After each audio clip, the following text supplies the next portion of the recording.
Hello everyone, welcome to my channel मैट्रिकुलिन। आप सबका स्वागत है मेरे चैनल पे जिसका नाम है मैट्रिकुलिन। मैं अभिषेक सर। आज का जो वीडियो है वो खास तौर पे क्लास 12th के बच्चों के लिए है, क्लास 12th के स्टूडेंट्स के लिए है। और आज हम लोग पढ़ेंगे आपका रेनबो बुक जो है उसका सेकंड लेसन जिसका नाम है Bharat is my home, which has been written by the very well renowned educationist, eminent educationist, प्रख्यात शिक्षाविद डॉक्टर जाकिर हुसैन। और वो हमारे देश के राष्ट्रपति भी थे और ये चैप्टर उन्हीं के द्वारा लिखा गया है।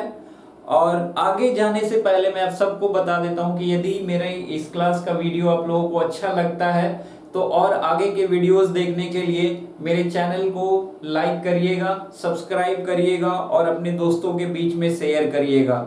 It's my humble request to all of you. So मैं चैप्टर शुरू करूं उससे पहले मैं आप लोगों को बता देना चाहता हूं कि मैं आज 3 पैराग्राफ तक आप लोगों को पढ़ाऊंगा। वो तीनों पैराग्राफ्स के जो वर्ड मीनिंग है, जो डिफिकल्ट वर्ड मीनिंग है, वो मैंने बोर्ड पे लिख दिया है। मैं चाहूंगा कि दैट आप लोग एक बार इसको देख लीजिए सो दैट कि जब मैं पढ़ाऊंगा उस वक्त आप लोगों के लिए ये बहुत फायदा होगा, बहुत फायदेमंद करेगा। बिकॉज वर्ड्स जब क्लियर नहीं होते हैं तो फिर वो लाइन समझने में हमें बड़ा डिफिकल्टी होता है। सो मेरा ये कोशिश होगा कि कोई भी बच्चे को जब मैं पढ़ाऊं तो मैं चैप्टर को पूरा नीट एंड क्लीन तरीके से उसके माइंड में उसका कॉन्सेप्ट डाल दूं। और साथ ही साथ मेरा ये भी प्रयास होगा दैट बच्चे इससे सीखे भी। और मैं इंपॉर्टेंट क्वेश्चन आंसर, इसके इंपॉर्टेंट ऑब्जेक्टिव क्वेश्चन ये सारे मैं करवाऊंगा, लेकिन ये इसके पार्ट टू पार्ट वाले वीडियो होते जाएंगे। ठीक है, फर्स्ट पार्ट में हम लोग तीसरे पैराग्राफ तक पढ़ेंगे, फिर सेकंड पार्ट में मैं चैप्टर को खत्म करूंगा एंड एक वीडियो मैं बनाऊंगा जिसमें आपको important objective questions as well as question answer होंगे। सो चलते हैं, हम लोग चैप्टर शुरू करते हैं। So the chapter is Bharat is my home. जैसा कि चैप्टर ही बोल रहा है, चैप्टर का नाम ही है Bharat is my home, Bharat मेरा घर। क्या? भारत मेरा घर। Written by, again I am telling, author कौन है? डॉक्टर जाकिर हुसैन। ऑथर कौन है? डॉक्टर जाकिर हुसैन जी हैं। मैं पैराग्राफ पढ़ूंगा, ठीक है? आप लोग भी बच्चे ध्यान से देखिएगा उस चीज को, लाइन बाय लाइन आप लोग देखते जाइएगा सो दैट जब मैं बोलूंगा तो आपको समझ में आएगा। साथ ही साथ ये वर्ड मीनिंग भी मैंने लिख दिया है बोर्ड पर, और जैसे जैसे वर्ड्स आते जाएंगे पैराग्राफ में मैं बताते भी जाऊंगा। So let's start now. Doctor Zakir Hussain 1897 to 1969, born in Hyderabad, was one of our greatest freedom fighters, as well as an eminent educationist. Doctor Zakir Hussain का जन्म कब हुआ था? 1857 ईस्वी में, 1897 में। और उनकी मृत्यु कब हुई? 1969 में। उनका जन्म कहाँ हुआ था? हैदराबाद में हुआ था। Was one of our greatest freedom fighters and eminent educationist। वो हमारे देश के महान फ्रीडम फाइटर थे, यानी स्वतंत्रता सेनानी थे। और साथ ही साथ एक एमिनेंट का, देखिए वर्ड मीनिंग, एक एमिनेंट का छूट गया मेरे से गलती से, सॉरी। एमिनेंट का मतलब होता है प्रख्यात। क्या होता है? प्रख्यात। एक प्रख्यात शिक्षाविद भी थे, एमिनेंट एजुकेशनिस्ट यानी प्रख्यात शिक्षाविद भी थे। He doctor Hussain became the president of India in 1967। Doctor Zakir Hussain Bharat के राष्ट्रपति कब बने? 1967 में बने। Earlier he had served as the governor of Bihar। उससे पहले, it means भारत के राष्ट्रपति बनने से पहले वो क्या थे? उन्होंने बिहार का राज्यपाल बनकर भी सेवा प्रदान किया था। सर्व्ड का मतलब सेवा होता है। तो इससे पहले वो क्या थे? भारत के राष्ट्रपति बनने से पहले वो क्या थे? वो बिहार के राज्यपाल भी थे। Bharat is my home is an extract from the speech he gave in 1967 after taking the oath as president। ये भारत इज माई होम जो चैप्टर है आपका, वो एक अंश है। किस चीज का एक अंश है? वो अंश है उनके उस भाषण का, उनके उस स्पीच का जो उन्होंने भारत के राष्ट्रपति के तौर पर जब वो शपथ ले रहे थे तो जो भाषण उन्होंने दिया था उसी का एक अंश है ये chapter Bharat is my home. In his first speech as a president of India, doctor Zakir Hussain places himself to the service of the totality of India's culture. इसका मतलब क्या हुआ? In his first speech as the president of India, मतलब जब वो भारत के राष्ट्रपति बने तो एक राष्ट्रपति के तौर पे जब वो अपना पहला भाषण दे रहे थे तो उन्होंने प्लीज लिया, शपथ लिया। क्या शपथ लिया? To the service of the totality of India culture. It means कि वो भारतीय सभ्यता की पूर्ण सेवा करेंगे। उन्होंने भारतीय सभ्यता की पूर्ण सेवा का प्रण या शपथ लिया था।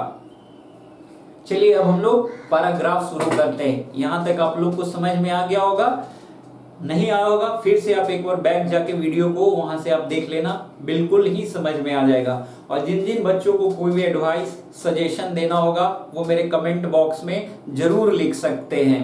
You are most welcome all of you. So I must confess that I am overwhelmed by the trust my people have placed in me by electing me to the highest office of the land। देखिए इसमें पहला word जो है confess, confess का मतलब स्वीकार करना।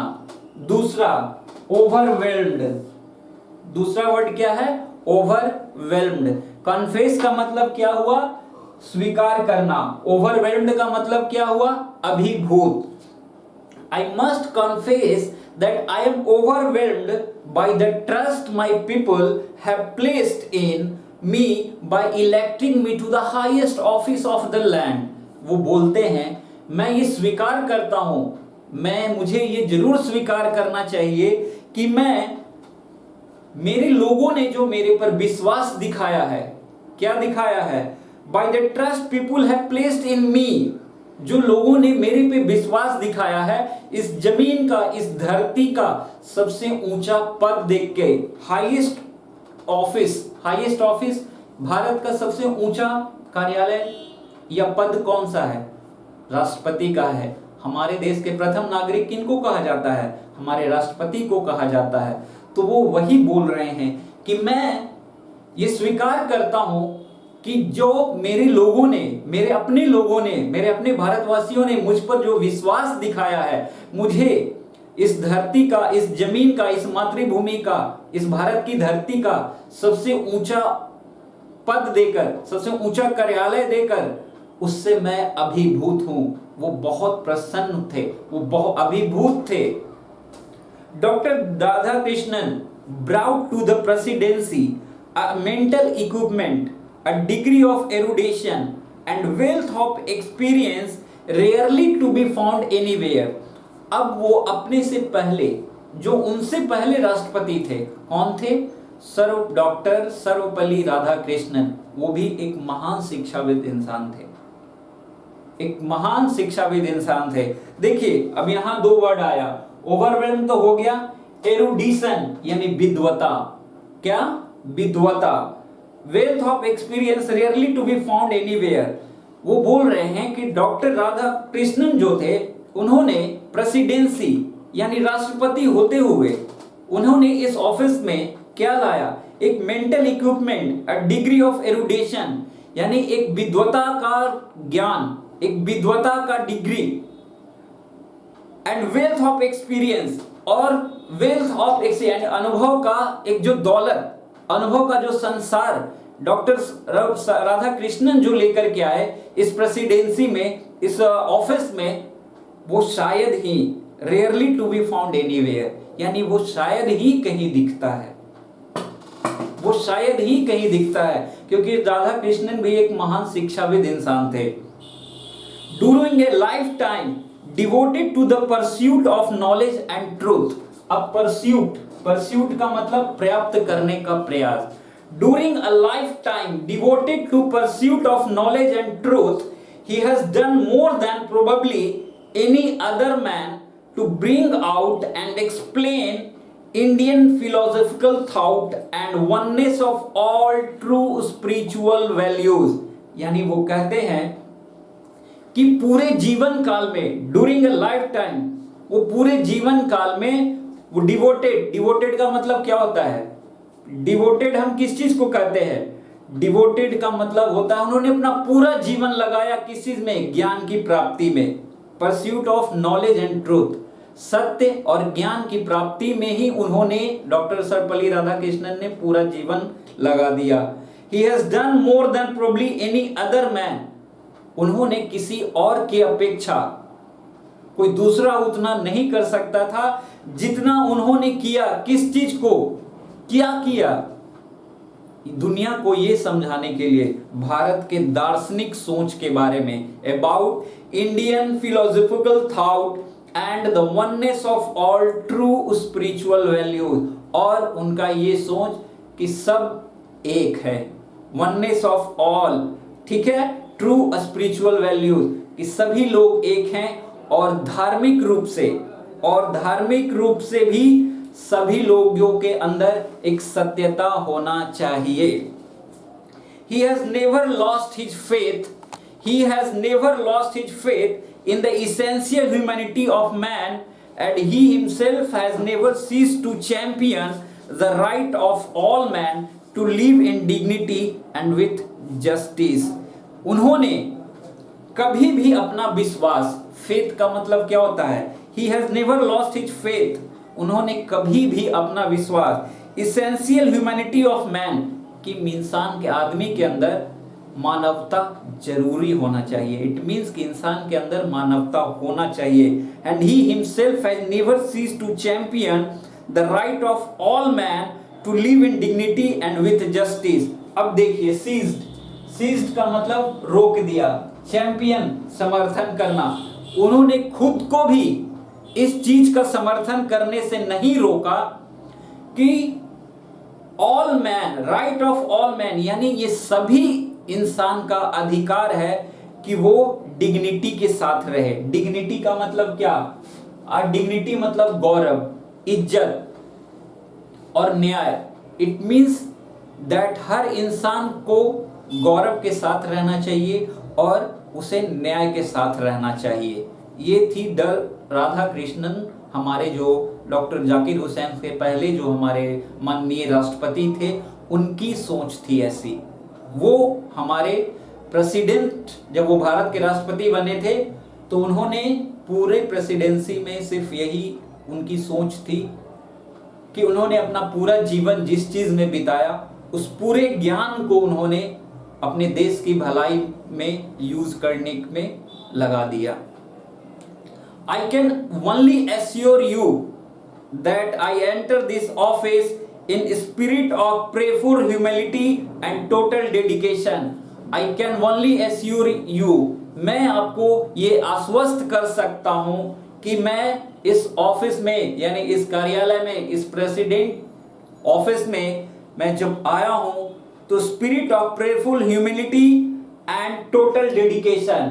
Humility यानी विनम्रता और डेडिकेशन का मतलब क्या होता है? लगन और निष्ठा, कि मैं अपने पद का, मेरा जो कार्य है वो मैं पूरी कर्तव्य और निष्ठा के साथ मैं इसका कार्यान्वित करूंगा।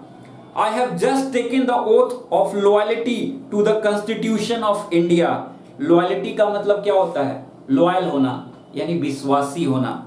I have just taken the oath of loyalty to the Constitution of India। मैंने भारतीय संविधान के प्रति अपने विश्वास का समर्थन किया है, मैंने शपथ लिया है। It is